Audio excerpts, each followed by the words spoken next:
Chairman ভাই। Sir কি আছে? হ্যাঁ আছে তো ভাই। আমার কিছু সাহায্যের দরকার ছিল, চেয়ারম্যান স্যারকে যদি একটু বলতেন। আচ্ছা দেখতেছি, আমি বলতেছি। ভাই চেয়ারম্যান স্যারের কাছে একটু জানতো, একজন লোক আছে সাহায্যের জন্য, গিয়ে দেখেন তো একটু। আচ্ছা ঠিক আছে চেয়ারম্যান সাহেব, একজন লোক আইছে সাহায্যের জন্য, ওন আপনি যদি কিছু সাহায্য করতেন। আচ্ছা ঠিক আছে, দেখছি। আমার কাছে তো বেশি টাকা নাই, 1000 টাকা আছে, আবার নিয়ে দেও। আচ্ছা ঠিক আছে। এই চেয়ারম্যান সাহেব তো 500 টাকা দিছে। 500 টাকাই দিছে। হ্যাঁ আচ্ছা দেখা যাক কি করা যায়। ভাই আপনি যে বলছিলাম সাহায্যের কথা, স্যারে কি সাহায্য দিছে? হ্যাঁ দিছে তো। আচ্ছা ঠিক আছে, দেন। কত টাকা দিছে? এই যে এলাম, এই 100 টাকা দিছে স্যারে। স্যারে আমার 100 টাকা দিছে শুধু? আর 100 টাকা দিল।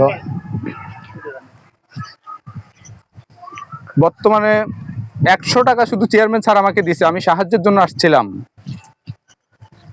চেয়ারম্যান স্যার যদি আমার সমস্যাটা তার কাছে গিয়ে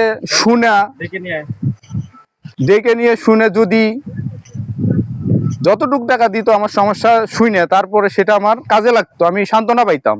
কিন্তু 100 টাকা দিছে, সেটা আমার প্রাপ্য ছিল না। এবং এটা বর্তমান গভর্নমেন্টের মানুষের এই পরিস্থিতি, আপনারা সেটা বুঝে